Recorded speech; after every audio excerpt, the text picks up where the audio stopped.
ஓம் குரு பகவானே போற்றி போற்றி. ஓம் குரு பகவானே போற்றி போற்றி.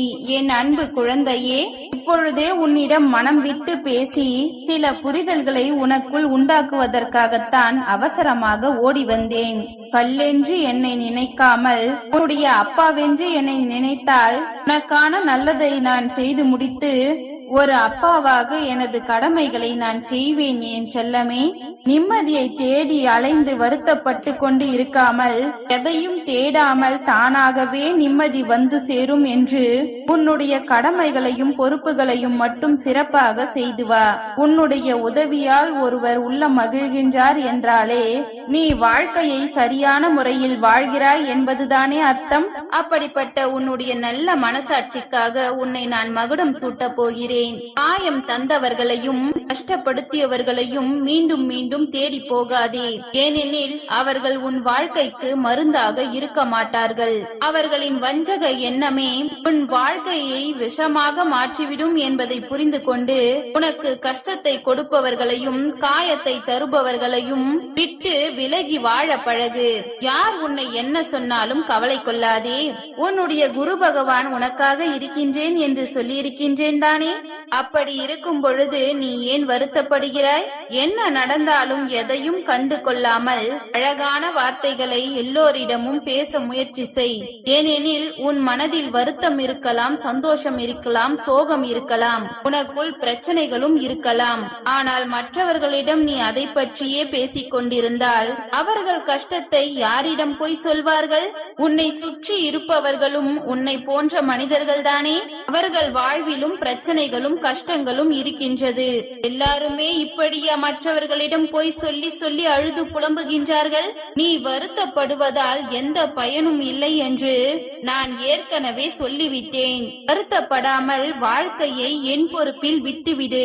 உன்னுடைய வாழ்க்கையில் உனக்கு எதிராய் இருக்கக்கூடியவர்கள் உனக்கான துரோகங்களை செய்கிறார்கள், உன் வாழ்க்கையில் எல்லா விஷயங்களிலும் சதி செய்கிறார்கள் என்று நீ 1000 பேரை கூட எதிர்த்து கொண்டு வாழ்வதில் எந்த தவறும் இல்லை என்றுதான் நான் சொல்வேன். ஆனால் உன்னுடைய காரியம் நடக்க வேண்டும், உனக்கு துணையாய் யாராவது இருப்பார்கள் என்று நம்பி ஒருவரை கூட எதிர்பார்த்து வாழாதே என் செல்லமே.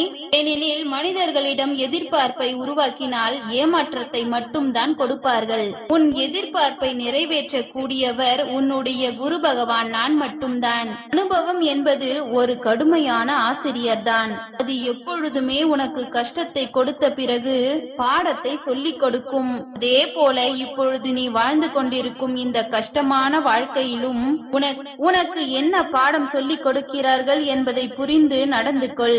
ஏதாவது ஒரு சில காரணங்களால் உன்னுடைய சுற்றி உள்ள மனிதர்களை நம்முடைய உறவுகள் தானே, நம்முடைய சொந்தங்கள் தானே என்று நினைத்து அவர்கள் செய்யக்கூடிய தவறுகளை நீ பொறுத்து கொண்டு போனால், ஆனால் அவர்கள் அதை புரிந்து கொள்ளாமல் நீ எதற்கும் ஒன்றும் சொல்லுவதில்லை என உன்னை அடக்கி ஆள நினைக்கிறார்களா?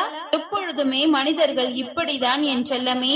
யாராவது பொறுமையாக போனால் அதிகமாக ஆடுவார்கள். அவர்கள் தவறுகளை எல்லாம் செய்துவிட்டு உன் மீது பழியை போட்டு விடுவார்கள். அதனால் தான் மனிதர்களிடம் கொஞ்சம் கவனமாக இரு. உன் மீது பழி சுமத்துகிறார்கள் என்றால் அதை ஆரம்பத்திலேயே தடுத்து விடும்படி நான் சொல்கிறேன். நீ பணிவாய் இருப்பதை தான் அவர்கள் அடிமைத்தனம் என்று நினைத்துக் கொள்கிறார்கள். ஆனால் உனது இந்த பணிவின் மூலமாகவே உனது உயர்ந்த பண்பிற்கான உயர்வை நான் கொடுக்க போகிறேன். நீ யாருக்கெல்லாம் காலமெல்லாம் கஷ்டப்பட்டாயோ அவர்கள்தான் ஒரு நாள் இல்லாவிட்டால் ஒரு நாள் கொடுவாள் கொண்டு உன் கழுத்தை அறுப்பார்கள். மனிதர்களிடத்தில் எப்பொழுதும் கொஞ்சம் கவனமாக நடந்து கொள் என் செல்லமே. நீ யாருக்கு உதவினாலும் அந்த உதவுவதின் மூலமாக அவர்களின் வாழ்க்கை மாறுகின்றது என்பதை புரிந்து கொள். உன்னுடைய ஒருவருடைய உதவியால் இந்த உலகையே மாற்ற முடிகின்றது என்றால் உனக்கு எவ்வளவு புண்ணியம். அப்படிப்பட்ட புண்ணிய காரியத்தை நீ எனக்காக செய்வாயா? நிச்சயமாக உன்னுடைய பலத்தின் பலத்தை நான் அதிகரிப்பேன். உன் வாழ்க்கையில் எந்த குறையோ எந்த பலவீனமோ இல்லாத அளவிற்கு நிறைகளை நான் நிறைய கொடுக்க போகின்றேன் என் செல்லமே. உன்னுடைய தேவையில்லாத கடும் பிடிவாதத்தையும் கோபத்தையும் விட்டு வெளியே வா. உன்னை சுற்றி எத்தனை பேர் உனக்கு பிடித்த மாதிரி இருக்கிறார்கள், உனக்கு பிடித்தவர்கள் எத்தனை பேர் இருக்கிறார்கள் என நான் உனக்கு காட்டப் போகிறேன். உன்னுடைய செயல்களால் யாரும் வருந்தும்படி நீ ஒருபொழுதும் நடந்து கொள்ள மாட்டாய் என்பது எனக்கு தெரியும். ஆனால் அப்படி யார் மனதையும் நீ கஷ்டப்படுத்திவிடக் கூடாது என பார்த்து செய்யக்கூடிய உனது செயலாலும் உனது பேச்சை மதிக்காமல் தானே பல சூழ்நிலையில் உன்னை வருத்தப்படக்கூடிய சூழ்நிலைக்கு தள்ளி விடுகின்றார்கள் மற்றவர்கள். எந்த எதிர்பார்ப்பும் இல்லாமல் எல்லோரையும் நீ சமமாக பார்க்கிறாய். எல்லோரிடமும் ஒரே மாதிரி எந்த எதிர்பார்ப்பும் இல்லாமல் இலகுவான புன்னகையை சுமத்துகிறாய். அந்த ஒரு நல்ல குணத்தை போல அழகானவர்கள் இந்த உலகத்தில் யாருமே இல்லை என் செல்லமே. மாற்றம் என்ற ஒன்றைதானே உன் வாழ்க்கையில் எதிர்பார்க்கிறாய். அதற்கான மாற்றங்களை உன் வாழ்வில் நீயே ஆரம்பி. அவர்கள் மாற வேண்டும், அவர்கள் இதை செய்ய வேண்டும் என மற்றவர்களிடம் எந்த எதிர்பார்ப்பும் இல்லாமல் முடிந்தால் நீ உன்னை மாற்றிக்கொள்ள ஆரம்பித்து விட்டால் நிச்சயமாக எல்லா மாற்றங்களும் உனக்கு நன்மைகளை மட்டும்தான் கொடுக்கும். மற்றவர்கள் கஷ்டப்படும் போதே அதை பார்த்து போ, இது தவறா, இது செய்யக்கூடாது என தெளிவை வரவழைத்துக்கொள். இதை விட்டு எல்லாவற்றையும் பார்த்து கொள்ளலாம் என கஷ்டம் உன்னிடம் வந்த பிறகு நான் பட்டுதான் திருந்துவேன் என்று நீ நினைத்தால் உன் வாழ்வில் அந்த கஷ்டம் வரும் பொழுது உன்னால் தாங்க முடியாது என் செல்லமே.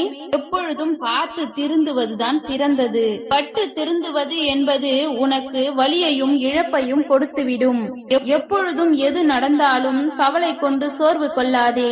புரிதல் இல்லாதவர்கள் இருக்கும் இடத்தில் எதற்காக உன் அன்பை நிரூபிக்க அவசரப்படுகிறாய்? நீ என்ன செய்தாலும் என்ன சொன்னாலும் யாரும் உன்னை புரிந்து கொள்ள தயாராக இல்லை. உன் மனதில் இருக்கும் ஆசைகள் எல்லாம் கனவுகளாக போய்விடுமா என்ற உன்னுடைய வருத்தமும் எனக்கு தெரியும் என் செல்லமே. இந்த உலகத்தில் இருக்கக்கூடிய உறவுகள் எல்லாம் ஆறுதல்களை தருகிறார்களோ இல்லையோ, வலிகளையும் வேதனைகளையும் நிறைய தருகிறார்கள் என்பது எனக்கு தெரியும். 1000 பேர் உன்னை சுற்றி 1000 கருத்துக்களை கூறினாலும் சரி, நீ எடுக்கக்கூடிய முடிவில் நீ தெளிவாக இருந்தால் நிச்சயமாக உனக்கு வெற்றிதான் கிடைக்கும். எப்பொழுதும் நீ எந்த செயலை செய்தாலும் மனிதர்களாகப்பட்டவர்கள் எப்பொழுதும் யாரையாவது இப்படி செய், அப்படி செய், இது சரி, இது தவறு என சொல்லிக் கொண்டுதான் இருப்பார்கள். அவர்கள் எல்லாருடைய வார்த்தைகளையும் நீ கேட்டால் உன்னால் ஒரு செயலையும் செய்ய முடியாது. எல்லோரிடமும் கருத்து கேள். ஆனால் செய்யக்கூடிய செயலும் எடுக்கக்கூடிய முடிவும் உன்னுடையதாக இருக்கும்படி பார்த்துக்கொள். உன் மனதில் உள்ள வார்த்தைகளையும் கோபத்தில் உள்ள அர்த்தத்தையும் உனது அன்பையும் யார் உணர்ந்து கொள்கிறார்களோ அப்படிப்பட்ட உயிரான உறவு உன் அருகில் இருக்கும்படி நான் செய்கிறேன் என் செல்லமே. எப்பொழுதும் ஒரு மனிதருடைய மதிப்பும் மரியாதையும் அவர்களின் செயல்கள் மூலமாக தானே அவர்களுக்கு கொடுக்கப்படுகின்றது. நீயும் நல்லதையே செய்து நல்ல பிள்ளையாக வாழ்ந்து வந்தாயேயானால் உனக்கான மதிப்பும் மரியாதையும் அதிகரிக்கும்படி நான் செய்வேன். உன் எதிரியாகவே இருந்தாலும் சரி, அவர்கள் கஷ்டப்படும் போது ஐயோ பாவம் என அவர்களுக்கு நல்லது நடக்க வேண்டும் என்று நினைக்கிறாய் அல்லவா? நீ நல்ல மனிதன். அப்படிப்பட்ட உன்னுடைய நல்ல குணத்திற்கு நிச்சயம் நல்ல விஷயங்கள் தான் நடக்கும். ஓம் குரு பகவானே போற்றி போற்றி. ஓம் குரு பகவானே போற்றி போற்றி. நன்றி.